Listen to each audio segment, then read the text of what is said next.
నమస్తే, నేను మీ Radha. Welcome to our channel Radha Kathanam. ఒకసారి వీడియో చూస్తున్నట్లయితే సబ్స్క్రైబ్ చేసుకుని లైక్ చేసి షేర్ చేయండి. మొదలు పెట్టుకుందామా? అరణ్య పురాణం జంగిల్ బుక్.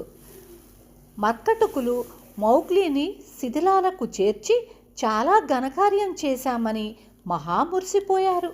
వాళ్లకు మౌగ్లీ మిత్రులను గురించిన ఆలోచనే రాలేదు. మౌగ్లీ ఎన్నడూ నగరాన్ని చూసినవాడు కాదు. ఈ నగరం పూర్తిగా శిథిలమైనప్పటికీ అతనికి చూస్తుంటే మహాముచ్చటగా ఉంది. చాలా కాలం క్రితం ఎవరో ఒక మహారాజు ఆ నగరాన్ని ఒక గుట్ట మీద నిర్మించాడు. నగర ద్వారానికి వెళ్ళే దారి ఆనవాళ్ళింకా ఉన్నాయి. ద్వారం తలుపులు మాత్రము శిథిలమై విరిగిపోయిన చెక్కలు, తుప్పు పట్టిన బందులు ఇంకా వేలాడుతున్నాయి. రాతి గోడల నుంచి చెట్లు మొలిచాయి. బురుజు గోడలు విరిగి పడిపోయాయి.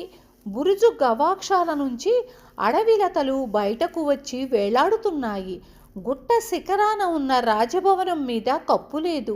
ఆవరణలోనూ జలయంత్రాల వద్ద ఉండిన చలువరాళ్ళు బద్దలైపోయాయి.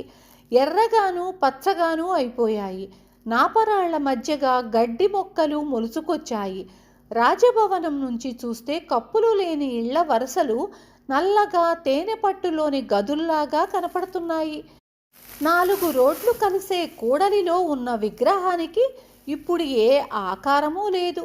రోడ్ల పక్కన ఉండిన బావులు గోతుల్లాగా అయిపోయాయి.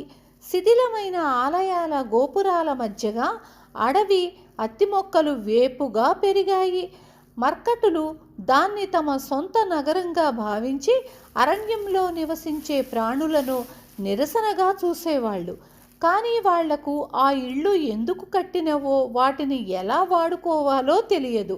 వాళ్ళు రాజుగారి దర్బారు భవనంలో గుండ్రంగా కూర్చొని శరీరాలు గోక్కుంటూ తాము మనుషులమన్నట్లు నటించేవాళ్ళు. లేకపోతే కప్పులు లేని ఇళ్లలోకి బయటకు పరిగెత్తుతూ రాళ్ళు రప్పలు ఏరి ఒక మూల భద్రం చేసి వాటిని ఎక్కడ దాచుకున్నది మర్చిపోయేవాళ్ళు. తమలో తాము పోట్లాడుకొని కేకలు పెట్టి దొమ్మి చేసుకొని రాజుగారి ఉద్యానవనంలోకి పరిగెత్తి అక్కడి చెట్లను ఊపి పూలు కాయలు రాల్చి ఆనందించేవాళ్ళు. రాజభవనంలోని చీకటి కోణాలు, చీకటి నడవాలు వెతుకుతూ తిరిగేవాళ్ళు. కానీ తాము చూసినదేమిటో వాళ్లకు గుర్తుండేది కాదు. మనము అచ్చు మనుషులల్లేనే జీవిస్తున్నాం కదూ అని ఒకరినొకరు ప్రశ్నించుకునేవాళ్ళు. మడుగుల్లో నీళ్లు తాగి నీటిని కెలికి తమలో తాము చచ్చేటట్లు పోట్లాడుకొని మందలు మందలుగా పరిగెత్తుతూ మర్కటుకులంత వివేకము, మంచితనము, తెలివి, బలము, మర్యాద గలవాళ్ళు అరణ్యంలో ఎవ్వరూ లేరు అని కేకలు పెట్టేవాళ్ళు. చిట్ట చివరకు నగర జీవితం విసుగెత్తినప్పుడు వాళ్ళు అరణ్యంలో చెట్ల మీదకు వెళ్ళి అరణ్యవాసుల దృష్టిని ఆకర్షించటానికి నానా అగచాట్లు పడేవాళ్ళు. అరణ్య సాంప్రదాయాలు తెలుసుకున్న మౌగ్లీకి ఇదేం జీవితమో అర్థం కాలేదు, నచ్చలేదు కూడాను.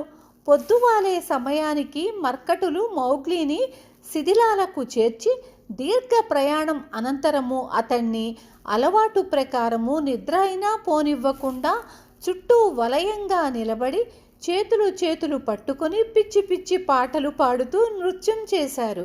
ఒక మర్కటుడు ఉపన్యాసం ఇచ్చాడు. మౌగ్లీని పట్టుకురావటం మర్కట చరిత్రలో ఒక సువర్ణ ఘట్టమన్నాడు. మౌగ్లీ తమకు కర్రలతోనూ తడపలతోనూ చాప అల్లటం నేర్చుతాడని, అందువల్ల తమకు వర్షం నుంచి రక్షణ ఉంటుందని తెలిపాడు. మౌగ్లీ కొన్ని లతలు తెచ్చి అల్లటం ఎలాగో చూపాడు. మర్కటులు కొంతసేపు తాము కూడా అతనిలాగే ప్రయత్నించారు. కానీ వాళ్లకు త్వరలోనే విసుగెత్తింది. ఆ తరువాత వాళ్ళు ఒకరి తోకలు ఒకరు లాగటం, ఖో ఖో ఖో అని అరుస్తూ 4 కాళ్ల మీద ఎగరటము ప్రారంభించారు. నాకు ఆకలిగా ఉంది, నాకీ ప్రాంతం అరణ్యం తెలియదు, నాకు తిండి తీసుకురండి, లేదా ఇక్కడ వేటాడటానికి అనుమతి అయినా ఇవ్వండి అన్నాడు మౌగ్లీ. అతనికి కాయలు పళ్ళు తీసుకురావటానికి 20-30 మంది మర్కటులు బయలుదేరారు. అయితే దారిలో వాళ్ళు యుద్ధం ఆరంభించి తెచ్చే పళ్ళు పూర్తిగా ధ్వంసం చేశారు. మౌగ్లీకి ఆకలితో పాటు ఆగ్రహం కూడా దహించుకుపోతున్నది. అతను వేట నినాదాలిస్తూ ఆ శిథిల నగరం అంతా తిరిగాడు. కానీ అతని కేకలకు ఎలాంటి జవాబు లేదు. ఇంత పాపిష్టి చోటు ఎక్కడా ఉండదు. మర్కటులను గురించి బాలు చెప్పినదంతా అక్షరాల నిజం. వీళ్లకొక సాంప్రదాయం లేదు, వేట పిలుపులు లేవు, నాయకత్వం లేదు, అర్థం లేని మాటలు, దొంగ బుద్ధులు వీళ్ళును. నేనిక్కడ తిండికి మాడినా హత్య అయినా తప్పంతా నాదే. ఎలాగైనా అరణ్యానికి తిరిగి పోగలిగితే బాగుండు. బాలు చేత దెబ్బలు పడితే పడతానుగాక అనుకున్నాడు మౌగ్లీ. అతను ప్రాకారం దాకా వెళ్ళాడో లేదో మర్కటులు అతన్ని పట్టుకొని వెనక్కి లాక్కొచ్చి, నీ సుఖం కూడా నీకు తెలియదేం అంటూ గిచ్చారు. మౌగ్లీ పళ్ళ బిగువున సహించాడు. రాజసౌధం ఆవరణలో చలవరాతి మంటపము ఒకటి ఉంది. 100 ఏళ్ల క్రితం అంతఃపుర స్త్రీలు నేల అడుగున ఉన్న స్వరంగం గుండా అక్కడికి వచ్చి వెన్నెల విహారాలు చేసేవారు. మండపం చుట్టూ చిత్రపు పని చేసి రత్నాలు తాపిన చలువరాతి పలకలుండేవి. వాటి సందులలో నుంచి వెన్నెల లోపలికి వచ్చేది. ఇప్పుడు ఆ మండపం కప్పు సగం కూలి సొరంగ ద్వారాన్ని మూసేసింది.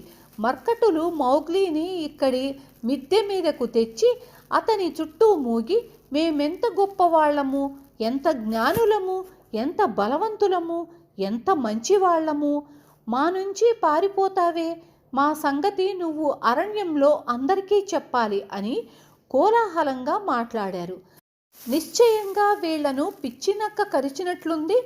వీళ్లకు పిచ్చే, సందేహం లేదు. అదుగో చంద్రుడికి చిన్న మేఘం అడ్డొస్తున్నది.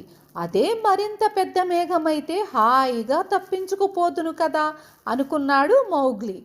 ప్రాకారం కింద ఉన్న శిథిలమైన అగట్టలో కూర్చొని కావా, బాగీరా ఆ మేఘాన్నే చూస్తున్నారు.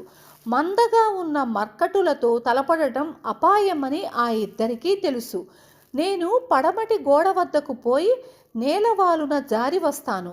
మర్కటులు నా మీద వందల సంఖ్యలో పడే అవకాశం లేదు అయితే అన్నాడు కావా.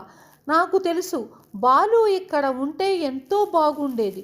కానీ ఏం చేస్తాము, చంద్రుడికి ఆ మబ్బు అడ్డం రాగానే నేను మిద్దె మీదికి పోతాను అన్నాడు బాగీరా. వేట సాగాలి అంటూ కావా పడమటి గోడకేసి పాకుతూ వెళ్ళసాగాడు. చంద్రుడికి మబ్బు అడ్డొచ్చింది. బాగీరా చడి చప్పుడు కాకుండా మిద్దె మీదికి ఎక్కివచ్చి మౌగ్లీ చుట్టూ మూగిన కోతుల మీద పడి ఎడాపెడా బాధసాగాడు. మర్కటులు కోపంతోనూ భయంతోనూ హాహాకారాలు చేశారు. ఒక్కడే ఉన్నాడు, చంపండి చంపండి అని ఒక మర్కటుడు కేక పెట్టాడు. కోతులు తుట్టెలు తుట్టెలుగా బాగీరా మీద వచ్చిపడి రక్కటము, కొరకటము, పీకటము, లాగటము ప్రారంభించారు.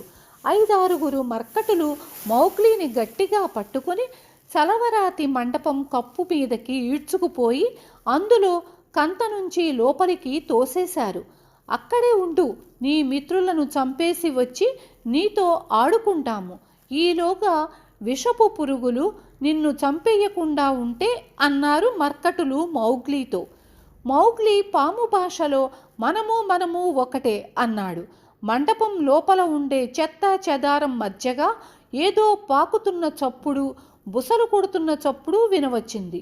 పడగలు దించండి అని ఒక అరడజను పాము కంఠాలు పలికాయి.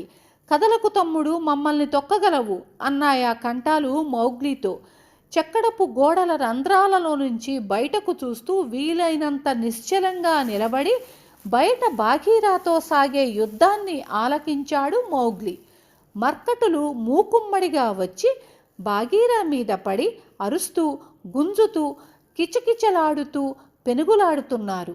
బాగీరా మెలికలు తిరిగిపోతూ తన శత్రువుల నుంచి తనను కాపాడుకోవటానికి ప్రాణాలు అరచేత పెట్టుకొని పోరాడుతున్నాడు. బాగీరా ఒంటిగా రాడని, బాలు ఎక్కడో సమీపంలోనే ఉండాలని మౌగ్లీ అనుకున్నాడు.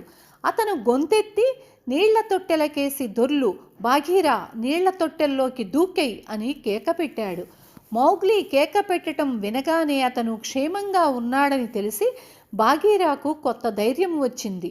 అతను ఎడాపెడా దెబ్బలు తీస్తూ ఒక్కొక్క అంగుళమే నీళ్ల తొట్టెలకేసి పోసాగాడు.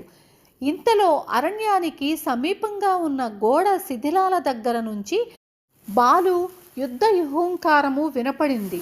బాలు పాపం తనకు సాధ్యమైనంత వేగంగా వచ్చి చేరాడు. వచ్చేశాను భాగీరా, పైకెక్కేస్తున్నాను. ఈ వెధవరాళ్ళు కింద పడి నిలవకుండా ఉన్నాయి. ఆగండిరా మర్కటాదములారా అంటూ బాలు మిద్దె మీదికి వచ్చేశాడు. అతను పైన కనపడటమే వ్యవధానంగా మర్కటులు మబ్బులాగా అతన్ని కమ్మేసి మాయం చేశారు. బాలు దొరికిన మర్కటుల్లా తన ఇనుప కౌగిట్లు నొక్కేశాడు. నీటిలో ఏదో పెద్ద రాయి పడిన చప్పుడయ్యింది. బాగీరా నీటి తొట్టెలోకి దూకేసినట్లు మౌగ్లీ అర్థం చేసుకున్నాడు. మర్కటులు అతన్ని ఇక అందుకోలేదు. వాళ్ళు నీళ్ల మడుగు చుట్టూ మూగి తల మాత్రం నీటిపైకి పెట్టి ఆయాసంతో రొప్పుతున్న బాగీరా కేసి చూస్తున్నారు. బాగీరా బాలుకి సాయం వచ్చే పక్షంలో అంతు కనుక్కోవాలని. కావా ఆఖరు క్షణంలో పారిపోయినట్లు అనుమానం తగిలి బాగీరా పాములను అభయం కోరాడు. ఆ కేక విని బాలుకి ఒక వంక మర్కటులతో సతమతమవుతున్నా కూడా నవ్వాగలేదు. అయితే కావా పారిపోలేదు. పడమటి గోడపై భాగానికి చేరటానికి అతనికి ఇంతసేపు పట్టింది. అతను గోడపై అంచును అందుకొని అతి భారమైన తన శరీరాన్ని పైకి చేదుకునేటప్పటికీ గోడలోని గండశిల వదులై కింద ఊడిపడిపోయింది. ఆ గోడ పైభాగం నుంచి కోతులున్న చోటికి వాటమైన పల్లుడు. కావాకు అది ఎంతో ఉపయోగం.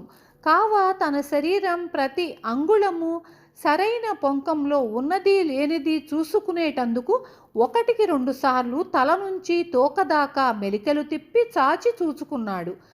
బాలుతో యుద్ధం చేసే మర్కటులు యుద్ధం చేస్తున్నారు. బాగీరా ఉన్న నీళ్ల తొట్టె చుట్టూ ఉన్న మర్కటులు కోలాహలంగా అరుస్తున్నారు. గబ్బిలాలు మాంగ్ పైన ఎగురుతూ కింద జరిగేదంతా అరణ్యవాసులకు వ్యాఖ్యానించి చెబుతున్నాడు. అరణ్యవాసులు యుద్ధ వివరాలను ఆసక్తితో ఆలకిస్తున్నారు. హాది గట్టిగా ఘీంకారం కూడా చేశాడు. అరణ్యంలో అక్కడక్కడా ఉండే మర్కటులు నిద్రలేచి మూకలు మూకలుగా చెట్ల మార్గాల శిథిలాలలో ఉన్న తమ వారికి అండగా పోరాటంలో పాల్గొనటానికి బయలుదేరి వస్తున్నారు. చుట్టుపక్కల అనేక మైళ్ళ మేర నిద్రపోయే పక్షులు మేలుకున్నాయి. కావా తానున్న ఎత్తు నుండి బాణంలాగా దూకుతూ వచ్చాడు. అతను తలతో ఏ ప్రాణిని గాని మీటినప్పుడు అతని బరువైన శరీరము ఆ దెబ్బకు అంతులేని శక్తినిస్తుంది. అది గుణపం పోటే. 4-5 అడుగుల కొండ చిలువ మనిషి రొమ్మును తలతో మోదించిందంటే మనిషి అమాంతం కూలిపడిపోతాడు. కావా 30 అడుగుల నిడివిగల కొండ చిలువ. కావా మొదటి పోటు బాలు పైన మూగిన మర్కటుల మధ్య తగిలింది. మరి రెండో పోటుకు ఆస్కారమే లేదు. కావా కావా పరిగెత్తండి పరిగెత్తండి అని కేకలు పెడుతూ మర్కటులు చెల్లాచెదురుగా పారిపోసాగారు. కావా ఏనాటివాడు? అతన్ని గురించి ఎన్నో తరాల మర్కటులు పెద్దవాళ్ల నుంచి ఎన్నో కథలు విన్నారు. కావా చీకటి దొంగ.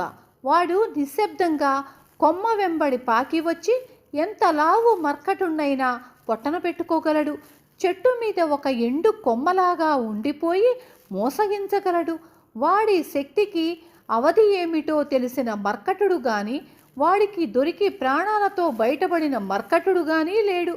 అందుచేత మర్కటులు చెల్లాచెదురుగా పారిపోయి గోడలు గొబ్బెలు ఇళ్ల కప్పులు ఎక్కేశారు. విన్నారు కదా. తరువాయి భాగం రేపు చెప్పుకుందాం.